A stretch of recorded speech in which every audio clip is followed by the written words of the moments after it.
여러분들은 이런 노래를 불러보신 적이 있으십니까? 당신은 누구십니까? 나는 한성우, 그 이름 아름답군요. 불러보신 적이 있으세요? 예, 우리가 옛날 요즘은 안 부르더라고요. 옛날에 어렸을 때 또 중고등학교 청년 때에 어디 모임에 가면은 꼭 이 노래 불러요. 그러면서 뭐 합니까? 자기소개하는 거예요. 당신은 누구십니까? 라고 묻는 그 질문 앞에서 사람들은 나는 한성욱입니다. 나는 누구입니다. 이렇게 대답을 합니다. 근데 이 나는 누구입니까? 라는 그 이름에는 굉장히 중요한 의미를 담고 있습니다. 그래서 하나님도 하나님의 자녀들에게 때로는 그 이름을 바꿔주세요. 우리가 잘 아는 것처럼 야곱이라고 하는 이름은 어떤 이름이에요? 속이는 자, 남의 발목을 잡는 자. 평생 그 이름 들으면서 그 말을 들으면서 사는 야곱, 이름대로 속이면서 살았어요. 그렇죠? 이름대로 남의 발목을 잡으면서 살았습니다. 그런데 그가 하나님을 만나고 하나님의 은혜 가운데 거하자 하나님께서는 이제는 너는 더 이상 속이는 자로 살지 말아라. 너는 남의 발목을 잡는 자가 되지 말아라 하시면서 그에게 새로 지어주신 이름이 있었습니다. 그것이 뭐예요? 바로 이스라엘입니다. 이스라엘이라고 하는 이름의 뜻은 사람과 하나님과 겨루어 이긴 자다. 다시 말하면 사람하고 싸워서도 이기는 자요. 심지어는 누구와 싸워도 이기는 자라고요? 하나님과 싸워도 이기는 자라는 것입니다. 하나님은 그 이후로 야곱에게는 날마다 승리의 은혜를 베풀어 주셨어요. 심지어는 그 엄청난 세겜의 사건으로 인하여서 하나님이 부르셨을 그때에도 야곱의 마음에는 두려움이 엄청나게 많았지만 하나님은 오히려 주변의 사람들을 두렵게 하셨습니다. 그리고 하나님의 부르시는 그 베델에까지 나아갈 수가 있었던 거예요. 하나님은 이렇듯 우리 한 사람 한 사람을 부르시면서 너는 한성욱이다 말씀하시지만 더 중요한 것을 오늘 새벽에 우리에게 약속하고 계십니다. 그것이 무엇입니까? 너는 내 것이다. 너는 누구의 것이라고요? 예, 우리는 하나님의 것이라고 하는 것입니다. 자, 여러분의 마음속에 나는 하나님의 자녀고 하나님의 아들이고 하나님의 딸이라는 사실을 확신하며 사느냐 그렇지 않느냐에 따라서 여러분의 삶의 모습은 360도 달라지는 거예요. 완전히 달라집니다. 내가 하나님의 자녀라는 사실을 확신하면 항상 당당합니다. 내가 하나님의 자녀라고 하는 사실을 확신하면 우리는 늘 담대합니다. 왜냐하면 내 하나님이 나를 어떤 상황 가운데서도 책임져 주실 것을 믿고 확신하기 때문에 그렇습니다. 오늘 우리에게 주신 본문의 말씀에 보면 이 말씀은 이사야 선지자를 통해서 이스라엘 백성들이 이스라엘을 향하여 하는 예언을 통해서 굉장히 낙심하고 두려워하고 있는 상태에 있었습니다. 이스라엘 백성들은 하나님의 거듭된 경고에도 불구하고 그들은 우상을 섬기면서 죄를 지었습니다. 하나님을 믿으면서 하나님이 가장 싫어하시는 우상도 섬겼던 거죠. 그러자 하나님은 선지자를 통하여서 돌아올 것을 말씀하셨지만 이스라엘은 돌아오지 않았습니다. 늘 그렇게 살았습니다. 그때 하나님은 이제 선지자를 통해서 이스라엘이 바벨론의 포로가 될 것을 말씀하세요. 이 충격적인 예언을 들었고 얼마나 낙심하고 낙담하고 두려워했는지 모릅니다. 만약에 우리나라가 우리 과거의 IMF와 같은 그런 큰 경제 위기가 다가온다고 누군가가 얘기를 했다고 생각을 해보세요. 더 나아가서 북한이 그들이 무장한 핵을 가지고 우리나라를 공격한다고 이제 D-Day가 한 달밖에 안 남았다고 예를 들어 보십시오. 일단은 확인부터 하겠죠. 그죠? 진짜 우리나라 경제가 그렇게 파산 직전에 있는가? 또 북한이 우리를 공격할 준비를 하고 있고 정말로 그렇게 할 것인가? 모든 정보력을 동원해서 확인하겠지만 그것이 사실이라는 것이 확인될 때 사람들 어떻게 하겠습니까? 아마 제일 먼저 인천공항이 마비가 될 거예요. 일단은 해외로 일단은 피할 거예요. 그 다음에는 뭐 할까요? 사재기를 할 거예요. 일단 언제 얼마 동안 먹고 살아야 견딜 수 있는. 그러면서 얼마나 불안해하고 두려워하겠습니까? 근데 이스라엘 백성들이 바벨론의 포로가 될 것을 하나님께서 말씀하심으로 말미암아 그들의 마음에는 큰 두려움이 있었어요. 불안함이 있었어요. 낙심이 되었습니다. 그때 하나님은 오늘 이사야 43장의 말씀으로 하나님의 사람들을 위로하고 약속하고 계시는 거예요. 영국에서 있던 이야기입니다. 어느 한 숲에 아주 더럽고 지저분한 개가 발견이 된 거예요. 몹시 굶주려져 있고 심지어는 그 개는 병을 앓고 있었습니다. 사람들은 저 개가 누구 집 개냐고 그러면서 돌을 던지기도 하고 침을 뱉기도 하면서 지나갑니다. 심지어는 확 이렇게 겁도 주면서. 근데 하루는 그 길을 지나가던 경찰이 그 개를 발견하고서는 안전을 위해서라도 그 개를 생포를 합니다. 근데 그 개의 목에 목줄이 있고 그리고 목걸이가 있는 거예요. 그 목걸이를 자세히 살펴봤더니 거기에 뭐라고 적혀 있냐면 그 이름이 밥스라고 되어 있었어요. 그리고는 그 밥스라고 하는 이름 그 아래에 작은 글귀가 있었는데 뭐라고 쓰여졌냐면 이 강아지는 왕궁에 소속된 강아지입니다. 어디에 소속됐다고요? 왕궁에, 영국 왕실에 소속된 개라는 거예요. 그 글을 읽는 순간 이 경찰은 화들짝 놀라면서 뭐부터 했을까요? 절부터 한 거예요. 절부터 하고 그리고 씻겨주고 또 수의사를 통해서 병을 치료해주고 그 다음에 먹을 것을 잘 챙겨주면서 그리고는 이 강아지를 왕실에 전달을 해줍니다. 근데 전달해 주고 나서야 왜 이 개가 그곳에 있었는지를 알게 된 거예요. 국왕 부부가 에딘버러에 휴가를 왔다가 강아지를 잃어버리고 돌아가게 된 거죠.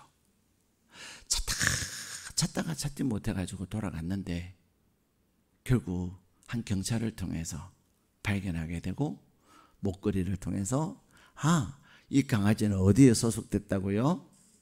예, 왕실에 소속됐다는 것을 알고서는 완전히 180도로 달라진 거예요. 왜 이 이야기를 제가 여러분에 해드리냐면 사람들은 우리의 모습이 병들어 있을 수도 있고 우리의 모습이 정말로 연약해 보일 수도 있고 또 별로 가진 것도 없어 보이지만 하나님은 우리의 심령에 무엇라고 성령으로 인치셨습니까? 이는 내 아들이다. 이 사람은 내 딸이다. 그러고 다 목걸이를 해놓으신 거예요. 영적 목걸이를 해놓으신 거예요. 그래서 사람들은 잘 모르는지 몰라도, 그래서 사람들은 그들의 영의 눈이 어두워져 있어서 모르죠. 그러나 누구는 알아요. 사단은 알고, 야, 제가 겉은 저래도 모습은 저래도 전능하신 여호와 하나님의 아들이구나, 쟤는 하나님의 딸이구나, 그러는 거예요. 그러면서 하나님은 뭐 하실까요? 사람들은 무시하고 멸시하고 조롱하는지 몰라도 하나님은 책임져 주시는 거예요. 보호해 주시는 거예요. 그래서 오늘 하나님은 말씀하고 계시는 거예요. 오늘 본문에 보면 하나님은 내 것이다 말씀하세요. 왜 우리가 하나님의 것입니까? 오늘 1절의 말씀에 보면 너를 지었다. 우리를 지으신 분이기 때문에 우리는 하나님의 것이에요. 또 뭐라고 말씀하세요? 우리를 구속하셨어요. 돈을 주고 사셨어요. 더 나아가서 하나님은 우리를 지명해서 콕 찍어서 우리를 부르셨기 때문에 그렇습니다. 그렇기 때문에 우리의 하나님은 여러분을 항상 어떻게 바라보고 계시냐면 보배롭고 존귀하게 바라보고 계신다는 사실을 기억하시기를 바랍니다. 우리가 언제 내가 보배로운 존재고 내가 존귀한 존재인 것을 알 수 있을까요? 내가 하나님 앞에 예배할 때, 하나님을 찬양하고 말씀을 듣고 기도할 때, 여러분이 말씀을 또 읽고 묵상할 때 말씀이 여러분을 향하여서 너는 내 것이다, 내가 너를 사랑한다. 우리가 오늘 주의 만찬을 행했지만 나는 너를 위하여 내 몸에 피를 흘렸다. 내가 너를 위하여 나를 너에게 주었다. 어떻게 알아요? 말씀을 읽을 때 하는 거예요. 왜 우리가 매일 영의 양식 하나님의 말씀을 읽고 가까이 해야 합니까? 내가 무엇을 읽고 내가 무엇을 보느냐에 따라서 나는 내 말하는 것과 생각하는 것에 지배를 받습니다. 여러분의 말씀을 날마다 가까이 하면 할수록, 또 말씀을 듣고 하나님을 가까이 하면 할수록 여러분에게 크게 들려오는 소리는 어떤 소리일까요? 사람의 소리가 들리지 않아요. 하나님의 소리가 들려요. 하나님의 마음이 느껴지는 거예요. 하나님의 약속이 여러분의 마음에 살아 움직이는 거예요. 뿐만 아니라 우리가 기도할 때 또 하나님은 우리에게 말씀하셔서 내가 너를 사랑하잖아. 나는 항상 너의 편이잖아. 너를 이길 자가 없느니라. 너는 천을 이겨낼 것이다. 너는 만을 이길 것이다. 말씀하시는 거예요. 그래서 우리는 기도하고 예배하고 말씀을 읽는 겁니다.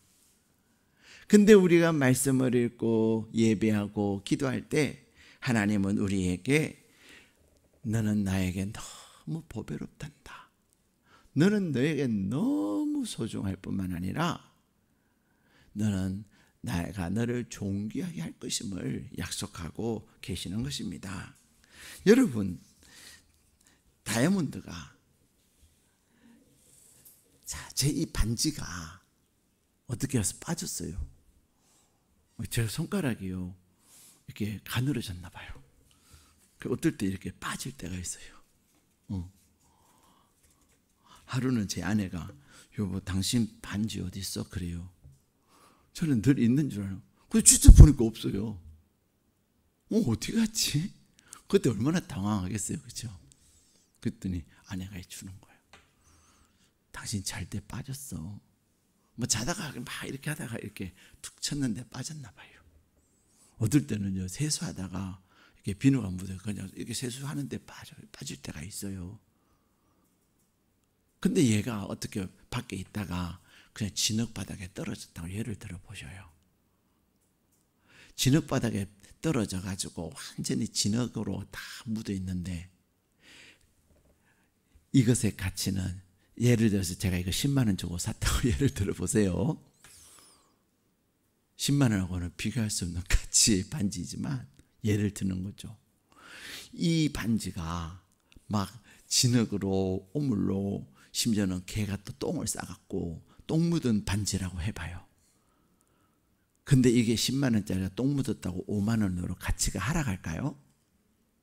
어휴, 똥만 묻은 게 아니고 강아지가 오줌도 쌌네요. 그래서 또 깎아가서 3만 원, 이렇게 가치가 추락할까요?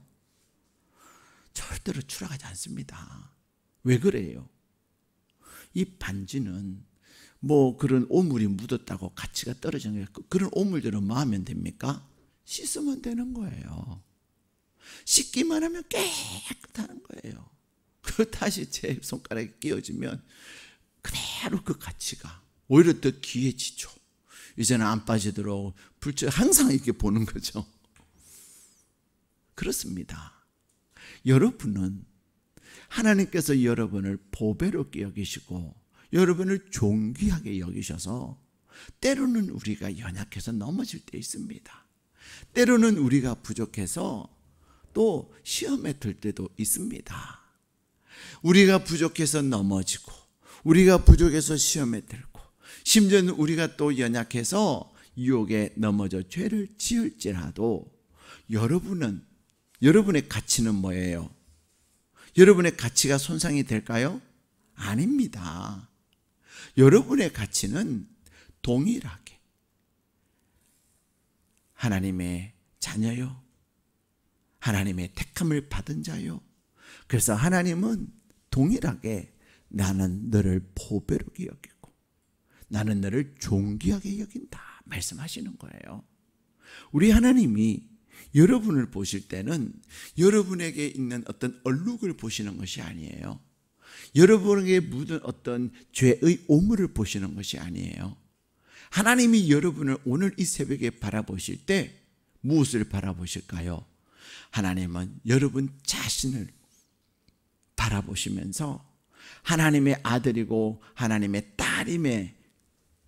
딸이기 때문에 딸로서, 아들로서 보배롭고 존귀하게 여기시는 거예요.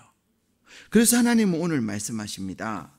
우리는 하나님의 자녀이기 때문에, 하나님의 택함을 받은 자이기 때문에 하나님께서 우리에게 하시는 말씀이 있어요. 41절, 우리 43장 1절 2절을 읽겠습니다. 시작. 야곱아, 너를 창조하신 여호와께서 지금 말씀하시느니라.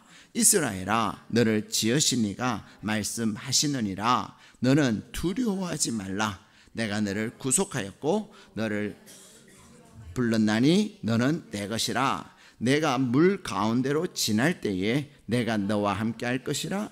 강을 건널 때에 물이 너를 침몰하지 못할 것이며 내가 불 가운데로 지날 때에 타지도 아니할 것이요 불꽃이 너를 사르지도 못하리니. 아멘. 1절에는 그렇게 말씀하십니다. 뭐하라?